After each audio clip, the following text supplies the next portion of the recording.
I've seen countless numbers of times with my clients over the years, patenting too early is almost it's probably worse than patenting the wrong thing. Startup is a company that doesn't have customers, or if they have customers, they're really shaky. Maybe they're giving their stuff away just so they get a foot in the door.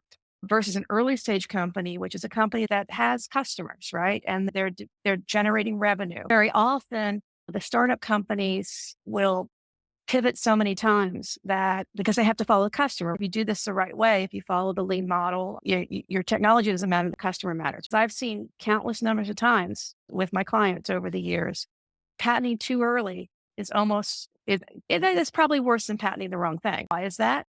Because you should be spending money on your technology development. You should be spending money on your customer development. You don't need to be spending money on me that early. And Steve Blank, the lean startup guy, says no ideas survives its first introduction to the customer. Right? Your customer is going to totally change your ideas about everything. And if you don't follow the customer, it's a hobby, right? It's not a business. So it's super important to get out in front of the customer, which your traditional patent attorney will tell you, oh, no, that's scary. All these parade of horribles will happen if you do this, right? Yeah, and pay me $20,000 to get you a patent application so you can go out and talk to the customer. What if what you tried to patent is wrong, right? You've just wasted $20,000, right? Right. So what I counsel folks in is to go out and talk to the customer about their needs, if you're a startup, about their needs, what solutions they might need to solve those. You don't tell them about the technology. You're not disclosing anything by getting in front of the customer.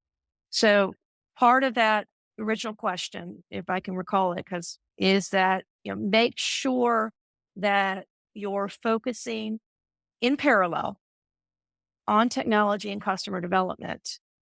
And you can keep your technology in stealth mode, and should keep your technology in stealth mode because your customer doesn't care about the technology. But you make sure you're asking the right questions to the potential customers. And what that does is not just make sure that you have a better understanding of whether or not you have a business model. You might have a business model that has legs, as it were.